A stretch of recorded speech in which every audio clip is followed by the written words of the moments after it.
उत्तर प्रदेश के एक छोटे से गांव श्री रामपुर की मिट्टी की सोंधी खुशबू आज माधव के लिए घुटन भरी हो गई थी।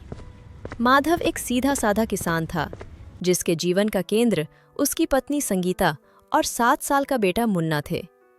माधव के पुरखों के पास कभी बहुत जमीन थी, लेकिन वक्त के थपेड़ों और लगातार सूखे ने उसे कर्ज के दलदल में धकेल दिया था। उस दिन दोपहर की धूप बहुत तेज थी। माधव अपने फटे हुए अंगोछे से पसीना पोंछ ही रहा था कि अचानक दरवाजे पर भारी जूतों की आवाज सुनाई दी। गांव का सबसे निर्दयी जमींदार ठाकुर भानु प्रताप माधव के झोपड़ी के सामने खड़ा था। ए माधव, बाहर निकल। बहुत दिन से तेरा नाटक देख रहा हूं। आज तो मैं मेरे पैसे लेकर ही रहूंगा। ठाकुर की आवाज में गूंजती नफरत ने पूरे मोहल्ले को सन्नाटे में डाल दिया। माधव हाथ जोड़कर बाहर आया। उसकी आंखों में बेबसी थी। माफ करना ठाकुर साहब, मैं जानता हूं देर हो गई है, लेकिन मेरी भी मजबूरी समझिए। पिछले साल ओले गिर गए, फसल बर्बाद हो गई। मेरे पास आपको देने के लिए फूटी कौड़ी तक नहीं है।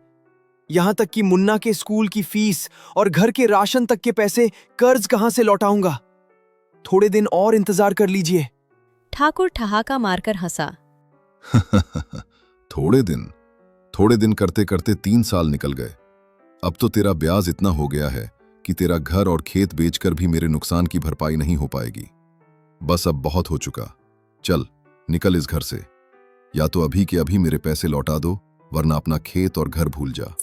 संगीता अंदर से डरी हुई बाहर आई। उसने अपनी फटी साड़ी के पल्लू को कसकर पकड़ रखा था। माधव ने गिड़गिड़ाते हुए कहा, साहब, अगर आप हमें घर से निकाल देंगे तो हम कहां जाएंगे? अपनी पत्नी और बच्चे को लेकर मैं सड़कों पर आ जाऊंगा।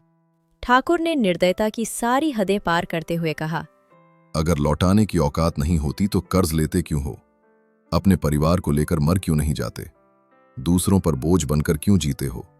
मुझे इससे मतलब नहीं कि तुम भूखे मरो या जहर खाओ। मुझे सिर्फ मेरा पैसा चाहिए।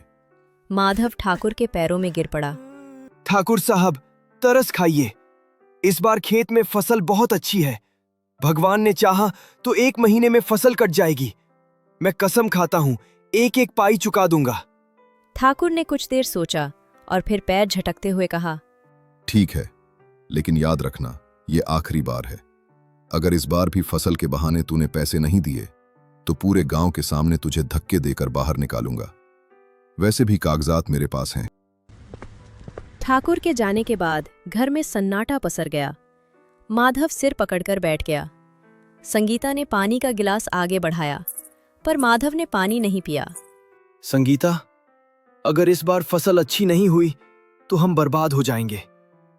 पता नहीं मेरी किस्मत को किसने नजर लगा दी है। जो भी काम हाथ में लेता हूं, मिट्टी हो जाता है। संगीता ने सांत्वना दी। ऐसा मत कहिए, आपने बहुत मेहनत की है। इस बार तो गेहूं की बालियां मुस्कुरा रही हैं। बस कुछ दिन और। तभी मुन्ना दौड़ता हुआ आया। उसके चेहरे पर मासूमियत भरी मुस्कान थी। मामा, देखो, गांव के चौराहे पर खिलौने वाला आया है। उसके पास चाबी वाली कार और लकड़ी का घोड़ा है। पिताजी से कहिए ना, मुझे खिलौने दिला दे। माधव का तनाव फट पड़ा। वो जोर से चिल्लाया, यहाँ जहर खाने को पैसे नहीं है और तुझे खिलौने की पड़ी है। भाग यहाँ से, चुपचाप बाहर जाकर खेल। मेरा दिमाग मत खराब कर। मुन्ना के चेहरे की चमक पल भर में गायब हो गई। उसकी आंखों से आंसू बहने लगे। वो बिना कुछ बोले बाहर भाग गया। संगीता को बहुत बुरा लगा। उसने माधव से कहा, ये क्या तरीका है बच्चे से बात करने का? वो छोटा है, उसे क्या पता कि कर्ज क्या होता है और तंगी क्या होती है। उसका गुस्सा उस पर क्यों निकाल रहे हैं? माधव ने झुंझलाकर कहा, तो क्या करूं? उसे झूठे सपने दिखाऊं? उसे सच का पता होना चाहिए। संगीता ने गहरी सांस ली और कहा, बच्चे को प्यार से भी समझाया जा सकता है। आप अपनी चिंता उस पर मत थोपिए। अगले कुछ हफ्ते माधव ने दिन रात खेत में एक कर दिए। वो सुबह सूरज निकलने से पहले खेत पहुंचता और रात को चांद उगने के बाद ही लौटता। फसल वास्तव में सोने जैसी चमक रही थी। गांव के लोग भी कहते थे कि माधव की किस्मत अब बदलने वाली है। लेकिन नियति को कुछ और ही मंजूर था। एक शाम अचानक आसमान में काले बादलों ने डेरा डाल दिया। ठंडी हवाएं चलने लगी। माधव अपनी झोपड़ी के बाहर खड़ा आसमान की ओर देख रहा था। उसका दिल तेजी से धड़क रहा था। नहीं, हे ईश्वर, अभी नहीं। बस 2 दिन और दे दो। अगर बारिश हुई तो सब खत्म हो जाएगा। संगीता भी डरी हुई बाहर आई। अचानक बिजली कड़की और देखते ही देखते मूसलाधार बारिश शुरू हो गई। बारिश के साथ बड़े बड़े ओले गिरने लगे। माधव पागलों की तरह खेत की ओर भागा। वो अपने हाथों से ओलों को रोकने की कोशिश कर रहा था, पर कुदरत के आगे इंसान की बिसात ही क्या। 2 घंटे के तांडव के बाद सब शांत हो गया। माधव की लहलहाती फसल जमीन पर बिछ चुकी थी। वो घुटनों के बल कीचड़ में बैठ गया और आसमान की ओर हाथ उठाकर चिल्लाया, क्यों? मेरे साथ ही ऐसा क्यों? मैंने किसका क्या बिगाड़ा था? तूने मुझे फिर से मिट्टी में मिला दिया। कुछ दिन बाद ठाकुर आया और उसने बिना किसी दया के माधव का घर और खेत छीन लिया। माधव अपना सामान एक छोटी सी पोटली में बांधकर अपनी पत्नी और बच्चे के साथ गांव छोड़कर जंगल की ओर निकल गया। जंगल के किनारे माधव ने लकड़ियों और घास फूस से एक कच्ची झोपड़ी बनाई।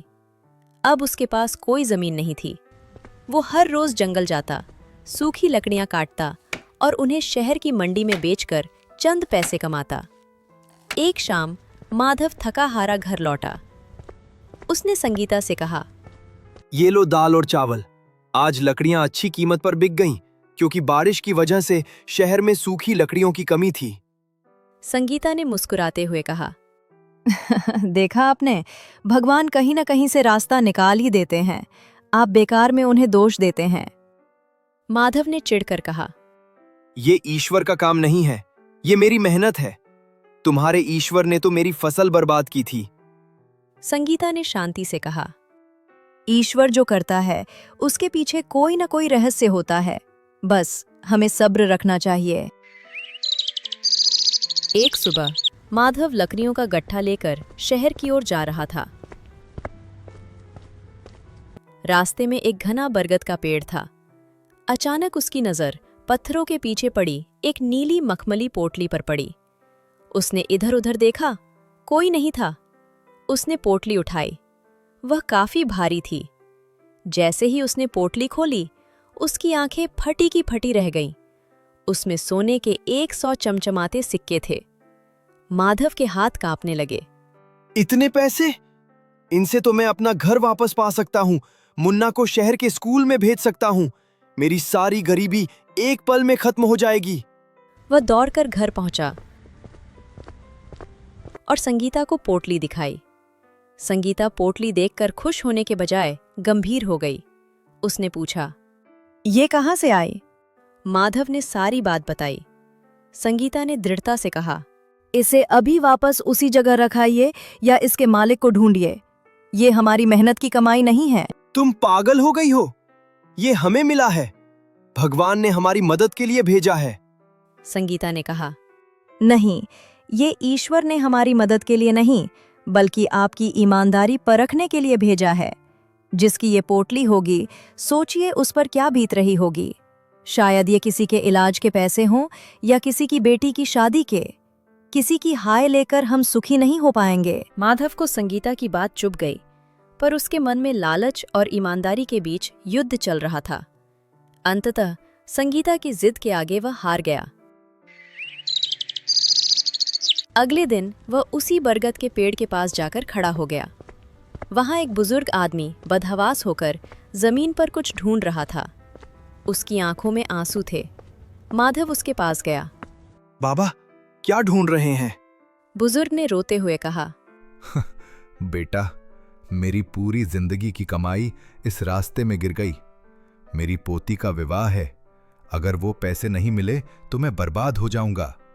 माधव का दिल पसीज गया। उसने नीली पोटली बाहर निकाली और बुजुर्ग को थमा दी। बुजुर्ग की खुशी का ठिकाना न रहा।